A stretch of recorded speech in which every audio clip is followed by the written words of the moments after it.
कच्ची पक्की सड़क को पार करते हुए कार निरंतर कुलदेवी के मंदिर की तरफ चलती जा रही थी।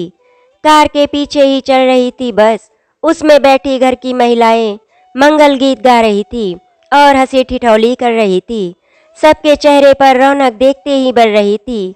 कल ही घर के सबसे छोटे बेटे कार्तिक की बारात लौट कर आई थी और आज सभी रिश्तेदार मिलकर कुलदेवी के मंदिर की तरफ उनके दर्शन के लिए जा रहे हैं।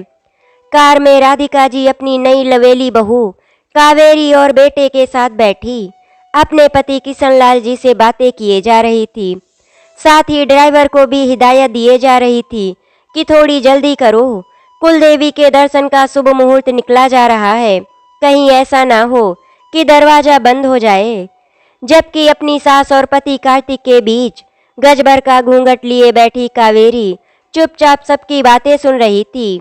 एक तो इतनी गर्मी, उस पर भी नहले पर दहला, शादी का भारी लहंगा और ओढ़नी, गहने भी सारे पहना रखे थे। ये क्या कम था कि इतना लंबा घूंघट भी करवा दिया। इसमें भी छोटी सी कार में एक तरफ पति बैठा हुआ है और दूसरी तरफ सास। उन दोनों के बीच में फंसी कावेरी इधर से उधर भी नहीं कर पा रही थी। पर इन सबसे भी ज्यादा परेशानी कावेरी को थी। उसकी आंखों से आंसू गिर रहे थे, जिसे बार बार अपने रूमाल से पोंछ रही थी। रह रहकर कल शाम की बातें कावेरी के दिमाग में घूम रही थी।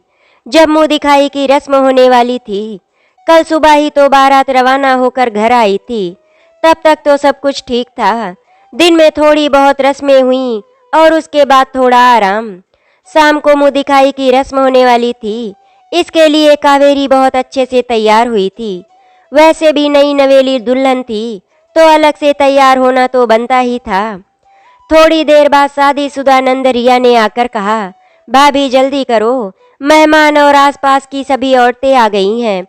रिया कावेरी को लेकर निकलने ही वाली थी कि इतने में राधिका जी दौड़ती हुई उस कमरे की तरफ आईं और कावेरी को लगभग अंदर की तरफ खींचते हुए, घूंघट तो करो और यहीं कमरे में रहो। पर मम्मी, अपने यहाँ तो घूंघट होता ही नहीं है ना, और कमरे में कौन सी मुंह दिखाई की रस्म होती है? रिया ने हैरानी से पूछा। हाँ, नहीं होता है, लेकिन कावेरी घूंघट करेगी और फिलहाल आज के लिए ये इसी कमरे में रहेगी। जब तक हम कुलदेवी के दर्शन ना कर ले, तब तक ये और कार्तिक आपस में बात भी नहीं कर सकते। कावेरी जी ने लगभग अपना फैसला सुनाते हुए कहा। पर मम्मी, रिया ने दोबारा पूछा तो राधिका जी ने घूर कर देखा उसे, जैसे कह रही हों कि अब चुप रहे। उनकी आंखें देखकर ही रिया चुप हो गई और कावेरी को वापस उसी कमरे में लाकर बिठा दिया। थोड़ी देर बाद राधिका जी अपनी ननद मनोरमा जी के साथ कमरे में आई और आते ही मनोरमा जी कावेरी से बोली, अरे बहू, जरा अपने पैर तो दिखाना। उनकी बात सुनकर एक पल के लिए तो कावेरी को समझ ही नहीं आया कि बुआ जी कहना क्या चाह रही हैं। उसे चुप देखकर जब दोबारा बुआ जी ने कहा, अरे बहू, बहरी हो गई हो क्या? कह रही हूं ना, अपने दोनों पैर दिखाओ। कावेरी ने लहंगा थोड़ा सा ऊपर करके अपने दोनों पैर दिखाए। पैर देखते ही मनोरमा जी बोली, मैंने कहा था ना तुझे, क्या देखकर लड़की लेकर आई है तू? इसके पैरों की उंगलियां तो इसके अंगूठे से बड़ी हैं। हे राम, जी, मैंने तो बिल्कुल भी ध्यान ही नहीं दिया। काश ध्यान दिया होता तो इसे इस घर में लेकर नहीं आती। कहते हुए वो चुप हो गईं। पर राधिका जी इस तरीके से कह रही थी जैसे बहुत बड़ी गलती हो गई हो। तभी बुआ जी बोलने लगी, वो तो जब कलश अंदर की तरफ धकेल रही थी तब देख लिया मैंने, नहीं तो पता नहीं क्या हो जाता। तू भी ना राधिका, बहू लाने के चक्कर में ऐसी बावरी हुई कि बस अपना घर बर्बाद करने में तुली हुई है। अब क्या कर सकती हूँ दीदी, जब इसे देखने गए थे तब ठंड का मौसम था। इसने पैरों में जुराबें पहन रखी थी, इसीलिए मुझे इसके पैर दिखे ही नहीं और मैंने भी ध्यान नहीं दिया। अरे तो जुराबें खुलवा कर देख लेती। इतना सा भी दिमाग नहीं चला तेरा कि जब लड़की देखने जाते हैं तो उसके पैरों की उंगलियों को भी देखा जाता है। तू तो बहू लेने गई थी, अब क्या होगा दीदी, मुझे तो बहुत डर लग रहा है। डर मत, मैं हूं ना। जब तक कुलदेवी के मंदिर में दर्शन न करा दो, इसका चेहरा घर में किसी को भी मत दिखाना, खासकर अपने बेटे को, और सारी रस्म छोड़कर कल ही कुलदेवी के मंदिर जाने की तैयारी करो। ठीक है दीदी, जैसा आप कहो। कहते कहते मनोरमा जी और राधिका जी ने ऐसी तीखी नजरों से कावेरी को देखा जैसे पता नहीं कावेरी के साथ इस घर में क्या बवंडर आ गया हो। उसके बाद दोनों कमरे के बाहर निकल गईं। दोनों की बात सुनकर कावेरी की आंखों से आंसू निकल आए। रात को भी रिया आकर खाना दे गई थी। उसके बाद कमरे में ना कोई आया ना कोई गया। कावेरी अकेले ही कमरे में रही। सुबह भी जब कुलदेवी के मंदिर के लिए जाना था तो कावेरी अपने कमरे से ही घूंघट लेकर निकली थी। कल की बातें याद करके कावेरी की आंखों में बार बार आंसू आ रहे थे, पर शायद उसके आंसुओं का इन अंधविश्वासियों के सामने कोई मोल नहीं था। आखिर मेरे पैर में ऐसा क्या देख लिया इन लोगों ने जो इतना बड़ा बवंडर बना दिया? रह रहकर बस यही सवाल उसके मन में आ रहा था। कावेरी कुछ भी समझ ही नहीं पा रही थी। घूंघट में से ही अपने दोनों पैरों की तरफ देख रही थी, पर उसे कुछ समझ में नहीं आ रहा था। कभी वो अपने पैर देखती तो कभी राधिका जी के पैर को। इन्हीं लोगों की तरह तो पैर है मेरे, फिर मेरे पैरों में क्या कमी रह गई जो मैं इतनी अपशगुनी हो गई? कुलदेवी के मंदिर पहुंचने के पहले कार्तिक को मेरी शक्ल भी नहीं दिखनी चाहिए। आखिर क्यों? वो तो मुझे 3-4 बार पहले भी मिल चुका था। एक बार तो मम्मी जी खुद उसके साथ थी, पर अब क्या हो गया? और इस छोटी सी कार में मुझसे चिपक के ही तो बैठा हुआ है। अब क्या उस पर अपशगुन नहीं लग रहा? जितना दिमाग वो लगा सकती थी वो लगा रही थी, बस चली जा रही थी। खैर थोड़ी देर में कुलदेवी के मंदिर पहुंचे, जिसे देखकर राधिका जी के मुंह से सबसे पहले यही निकला, भगवान का शुक्र है कि दरवाजा बंद नहीं हुआ। फिर अपने पति किशनलाल जी से बोली, अरे जाओ जरा बस में से जीजी को फटाफट लेकर आओ। अब वही बताएंगी आगे हमें क्या करना है। किशनलाल जी फटाफट अपनी पत्नी की बात पर अमल करते हुए बस की तरफ चल दिए और अपनी बड़ी बहन यानी कि मनोरमा जी को फटाफट राधिका के पास लेकर आए। दीदी को देखते ही राधिका जी बोली, हाँ दीदी अब बताओ क्या करना है? अरे करना क्या है, फटाफट से अपनी बहू और बेटे को कार से निकालो और दर्शन करने मंदिर ले चलो। याद रखना बेटा आगे खड़ा होना चाहिए और बहू उसके पीछे ही, ठीक है? राधिका जी ने ठीक वैसे ही किया जैसा मनोरमा जी ने कहा था। आगे आगे कार्तिक, पीछे पीछे कावेरी घूंघट लिए हुए कुलदेवी के मंदिर में दर्शन के लिए चलने लगी। साथ में मनोरमा जी और राधिका जी भी चल रही थी, जबकि और रिश्तेदार महिलाएं पीछे पीछे मंगल गीत गाते हुए मंदिर में उन लोगों के साथ ही प्रवेश कर रही थी। मंदिर में प्रवेश करते ही औरतें वही कंपाउंड में बैठकर मंगल गीत गाने लगी, जबकि कार्तिक, कावेरी, मनोरमा जी और राधिका जी अंदर कुलदेवी के दर्शन के लिए गए। कुलदेवी के दर्शन के बाद कार्तिक को तो बाहर कंपाउंड में बिठा दिया गया, जबकि राधिका जी, मनोरमा जी और कावेरी वहीं पंडित जी के पास बैठ गईं। इधर उधर की बात ना कर राधिका जी सीधे मुद्दे पर आई और पंडित जी से बोली, पंडित जी माता रानी की कृपा से शादी का सारा काम निर्विघ्न संपन्न हो गया, किंतु एक समस्या है जिसका समाधान आपको करना है।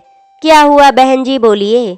इससे पहले कि राधिका जी कुछ कहती, मनोरमा जी बोली, अरे ओ बहुरिया जरा अपने पैर पंडित जी को दिखाना। तो मनोरमा जी के कहने पर कावेरी ने खड़े होकर अपने पैर पंडित जी को दिखाए। कावेरी ने पैर दिखाए ही थे कि मनोरमा जी ने बोलना शुरू किया, ये देखो पंडित जी, बहुरिया के पैरों की उंगलियां इसके अंगूठे से बड़ी हैं। आपको तो पता ही है अब ऐसी लड़कियां कहाँ ससुराल में निभा पाती हैं। यहाँ तक कि ससुराल में वो अपनी ही चलाती हैं और हमेशा पति को दबाकर रखती हैं। अब हमारा तो एक ही बेटा है, अगर वो भी बहू के कहने पर चलेगा तो भला हमारा क्या होगा। मनोरमा जी अपनी ही धुन में बोले जा रही थी। कावेरी उनकी बात सुनकर हैरान रह गई कि भला ये क्या बात हुई, मेरे पैरों की उंगलियां मेरे अंगूठे से बड़ी हैं, इसका मतलब मैं उनके बेटे को वश में कर लूंगी और पूरे घर में अपनी चलाऊंगी। हे भगवान, ये क्या सोच है भला। बहू घर में घुसी नहीं कि बेटा हाथ से जाने का डर सताने लगा। अब इसके पैरों की बनावट ऐसी है, वो क्या कर सकता है। अरे तुम लोग भी क्या बातें कर रही हो, भला ऐसा भी कभी होता है क्या? दरवाजे पर खड़े किशनलाल जी ने कहा, जिन्होंने शायद आते समय अपनी पत्नी और बहन की बातें सुन ली थी। अरे आप तो बीच में ही ना बोलो तो ज्यादा अच्छा है। आप तो अपने व्यापार पर ध्यान दो। ये घर का मामला है, इससे हम ही निपट लेंगे। राधिका जी ने किशनलाल जी को चुप कराते हुए कहा। उनकी बात सुनकर किशनलाल जी तो चुप हो गए और चुपचाप बाहर जाकर अपना काम करने लगे। ये नज़ारा देखकर कावेरी अपनी सास के पैर की तरफ देखने लगी, फिर अपने पैरों की तरफ। उसे तो अभी भी समझ में नहीं आ रहा था कि आखिर किसने अपने पति को वश में कर रखा है। तभी पंडित जी बोले, अरे बहन जी, जब किसी के शरीर की बनावट ऐसी ही हो तो कोई क्या करेगा। आप तो एक काम कीजिए, मैं कुछ पूजा बता देता हूँ, आप लोग वो करवा लीजिए। बाकी सब माता रानी की इच्छा। पंडित जी ने अपने कुछ तरीके बता दिए, लेकिन राधिका जी और मनोरमा जी उससे संतुष्ट नहीं हुई। कावेरी को भी बाहर घूंघट में ही बिठाकर दोनों मंदिर के एक तरफ जाकर बात करने लगी। दीदी पंडित जी ने भी पल्ला झाड़ लिया, ये कहकर कि जिसकी बनावट ही ऐसी हो वो क्या करेगा। मुझे तो पहले ही पता था, इसका कोई उपाय नहीं। ये तो लड़की देखते समय ही देखना चाहिए था, लेकिन अब क्या किया जा सकता है, शादी तो हो ही गई। अब तो हमें ही अपने स्तर पर कुछ करना पड़ेगा। क्या करे दीदी, मेरा इकलौता बेटा है, कहीं बहू के चक्कर में हमें छोड़कर चला गया तो हमारा क्या होगा। तू एक काम कर, जहाँ तक हो सके बहू को दबा कर रख और दोनों के बीच में प्यार बढ़ने ही मत दो। अपने हिसाब से कार्तिक के सामने तू अच्छी ही बनी रहना, बाकी फिर मैं हूं ना, मैं देख लूंगी। बस तू तो बहू पर नजर रख। अब आ गई है तो इसी से काम चलाना पड़ेगा। सब कुलदेवी की पूजा कर वहां से रवाना होकर घर आ गए। इधर राधिका जी भी पूरे सासूपने पर उतर आ चुकी थी। उन्होंने 100% मनोरमा जी की बातों पर अमल करना शुरू किया। घर आने के बाद भी राधिका जी के दिमाग में कोई न कोई खिचड़ी पक रही थी। आखिर ऐसा क्या करे वो, जिसके कारण कार्तिक और कावेरी में प्यार पनप ही ना पाए। इसीलिए जब घर से मेहमान रवाना हुए तब राधिका जी ने मनोरमा जी को घर पर ही रोक लिया। मनोरमा जी ने राधिका जी को समझाया और दोनों अपनी योजना पर अमल करने लगी। आज कार्तिक और कावेरी की सुहागरात थी। कार्तिक के कमरे को फूलों से सजाया गया। राधिका जी ने खुद अपनी बेटी रिया को भेजकर कावेरी को तैयार करवाया। रात को कावेरी कमरे में ही थी। इधर कावेरी और कार्तिक के बीच हंसी ठिठोली चल रही थी कि राधिका जी अचानक जोर से चिल्लाईं, हे राम, मैं तो मर गई। अचानक से सब लोग राधिका जी के कमरे की तरफ भागे तो देखा राधिका जी जमीन पर पड़ी हुई हैं। उन्हें देखते ही कार्तिक और कावेरी एक साथ बोले, क्या हुआ मम्मी? इससे पहले कि राधिका जी कुछ कहती, मनोरमा जी बोली, अरे भाभी का पैर फिसल गया और वो गिर गईं। शायद मोच आ गई हो, देखो जरा। नहीं नहीं, मोच तो नहीं आई है, पर कमर में बहुत दर्द हो रहा है। मुझसे तो खड़ा भी नहीं हुआ जा रहा। बेटा कार्तिक, जरा सहारा देकर उठा तो सही मुझे। आखिर कार्तिक ने सहारा देकर राधिका जी को उठाया और कराहते हुए अपनी माँ को बिस्तर पर लिटाया। मेरी कमर में बहुत दर्द हो रहा है, कोई मालिश कर दे तो अच्छा हो। इतने में रिया बोली, मम्मी आप परेशान ना हो, मैं आपकी मालिश कर देती हूँ। अरे नहीं नहीं, हमारे घरों में बेटियों से ये सब नहीं कराया जाता। जब घर में बहू है तो बहू ही करेगी। आज वो तेरी माँ की सेवा कर देगी और यही तेरी माँ के पास सो जाएगी। मनोरमा जी ने कहा तो कार्तिक और कावेरी एक दूसरे की शक्ल देखने लगे, पर क्या कर सकते थे। कावेरी ने राधिका जी की कमर की मालिश की, उसके बाद उनके पैर दबाने लगी।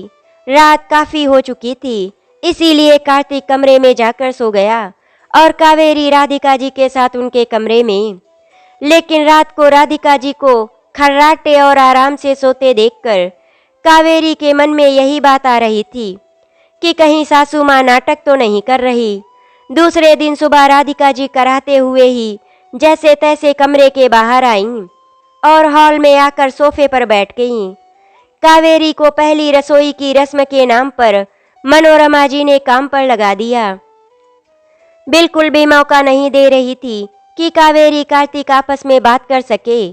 खाना खाते समय ही कहीं से कहीं तक नहीं लग रहा था कि राधिका जी को दर्द है, बल्कि बैठी बैठी तो वो कावेरी के काम में मीन मेक निकाल रही थी कि इतने में रिया ने कहा, क्या मम्मी, आपकी बातों को सुनकर कहीं से भी नहीं लग रहा कि आपकी कमर में दर्द है।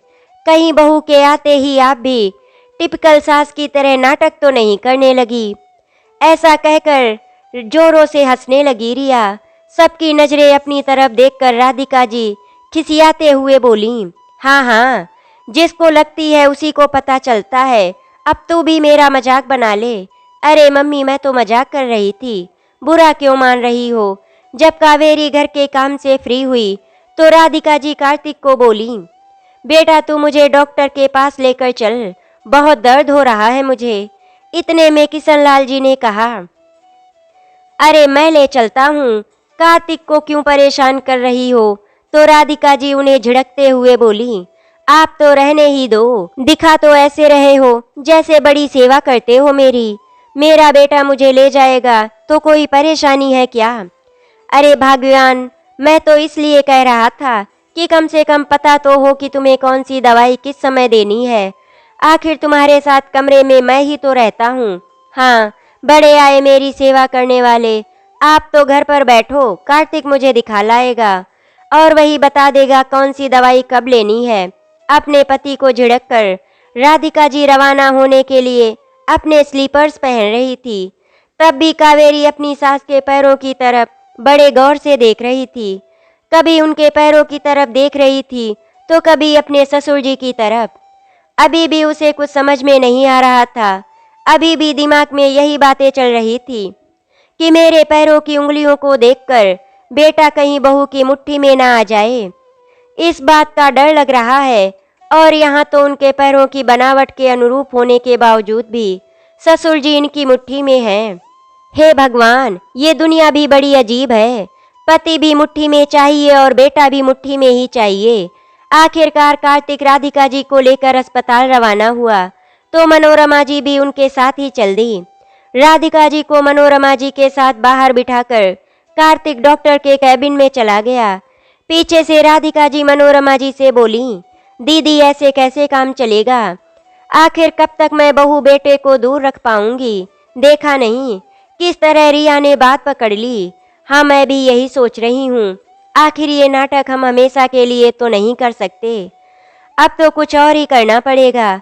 बेटे के मन में बहू के लिए गलतफहमी पैदा करनी ही पड़ेगी, जिससे दोनों में प्यार पनप ही ना पाए और ऐसी बहू से हमारा पिंड छूट जाए। मनोरमा जी अपनी अकल लगा रही थी। दोनों बातें तो किए जा रही थी, लेकिन दोनों में से किसी ने भी ये नहीं देखा कि कार्तिक उनके पीछे कब का आकर खड़ा हो चुका है और शायद उनकी बातें भी सुन चुका है। इतने में राधिका जी नजर कार्तिक की तरफ गई तो वो घबरा गईं। कार्तिक ने कुछ नहीं कहा, बस चुपचाप उनकी तरफ देखता रहा। तो मनोरमा जी बात को संभालते हुए बोली, बेटा क्या कहा डॉक्टर ने। चल जल्दी से तेरी माँ को दिखा लेते हैं। कार्तिक गुस्से से मनोरमा जी को देखते हुए बोला, दिखाना क्या है, अच्छी भली तो है मम्मी। इतना बड़ा धोखा, वो भी अपने बेटे के साथ। अगर इतनी ही नफरत थी कावेरी से तो शादी ही नहीं करते। कम से कम उसकी जिंदगी बर्बाद तो नहीं होती। कोई जबरदस्ती तो शादी नहीं हुई है हमारी। राधिका जी से पहले बोलते न बना, पर फिर खुद को संभालते हुए गुस्से में बोली, तो और क्या करती मैं। शादी से पहले अगर उसके पैरों की उंगलियों को देख लेती तो कभी शादी नहीं करती तेरी उससे। उस समय तो ठंड के कारण जुराबे पहनकर आ गई अपनी कमी छुपाने के लिए, और मेरे बेटे को मुझसे छीन रही है। तुझे अपनी मुट्ठी में करके हमारा घर बर्बाद कर देगी। कार्तिक को अपनी मम्मी की सोच पर बहुत गुस्सा आ रहा था। ये कैसी बात कर रही हो मम्मी, आज के जमाने में ऐसी बातें कौन मानता है। अंधविश्वास में अंधी हुई जा रही हो और खुद अपना घर बर्बाद कर रही हो, पर इल्जाम अपनी बहू पर लगा रही हो। उसकी बात सुनकर राधिका जी ने कहा, देख ले, असर दिखाना शुरू कर दिया है उस अपशगुनी ने। आज बेटे को मुझसे लड़वा ही दिया। उसके लिए तुम मुझसे लड़ने को तैयार हो। घर जाकर सबसे पहले उस अपशगुनी को ही निकालती हूँ। ठीक है, बिल्कुल, साथ में मैं भी जाऊंगा। पैरों की बनावट को देखकर आपने अंदाजा लगा लिया कि आने वाले वक्त में आपकी बहू आपके बेटे को मुट्ठी में कर लेगी और आपका बेटा आपका नहीं रहेगा। तो एक बात बताओ मम्मी, आपके पैरों की बनावट तो सही है ना? फिर आप तो कभी भी पापा को झिड़क कर एक तरफ बैठा देती हो। आखिरकार कार्तिक के घर से निकल जाने की बात सुनकर राधिका जी चुप हो गईं। लेकिन इतनी बहस के बावजूद भी राधिका जी मानने को तैयार नहीं थी। घर आने के बाद मनोरमा जी तो शक और अंधविश्वास का कीड़ा राधिका जी को देकर अपने घर रवाना हो गई और इधर राधिका जी अपने अंधविश्वास में ही जी रही थी। दिन बीत रहे थे लेकिन कावेरी को कोई खास फर्क नहीं पड़ता था। पति का प्यार था, नंद का साथ था, ससुर जी का आशीर्वाद था, इसीलिए राधिका जी ज्यादा कुछ कह नहीं पाती थी। इसी तरह हंसी खुशी के साथ सबके दिन गुजर रहे थे। एक दिन राधिका जी सीढ़ियों से नीचे उतर रही थी और वहां से फिसलकर गिर गईं। कमर में उनकी इस बार सच में चोट आई थी। राधिका जी बिस्तर पर पड़ गईं और उनकी सेवा कावेरी ने बहुत मन लगाकर की।